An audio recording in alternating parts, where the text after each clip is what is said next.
Ona bat, mesedez.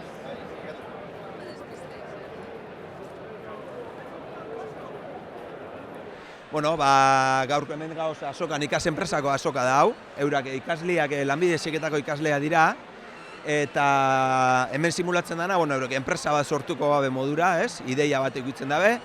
Eta, borduan lantzen dabe enpresaren sorkuntza hori, eta gero kasu honetan ekarri dabe, produktu bat eurak enpresa horretan landuko ebena, ez?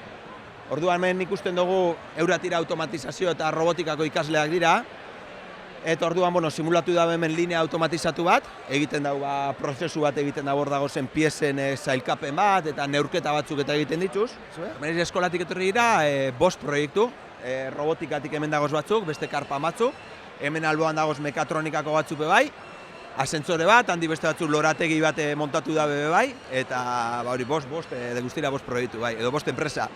Igogailu baten maketa, hemen daukagu 3 botoiak, en plan, pisu bakoitzeko kanpoan deitzeko igogailuari, eta hemen ditugu bebai barruan simulatzeko kabinako botoiak. Enpresa datza, seguke konpontzen dugu etxean dauden elektrodomestikoak eta loko gozak, eta ezin badugu konpondu, bigarren bizitza bat ematen zaitzen gara, edo arte moduan, edo beste gauzak konpontzeko piezetarako eta holan. Adibidez hemen dakagu eraztunak eta belarritakoak eusteko holan arbola bat. Gero hemen dakagu bai iturri bat, zedaka azkenean hori da motobomba bat ura beti bueltan eukitzen. Eta gero adibidez hemen konpondugun taladro bat eta bebai bela portabelas bat.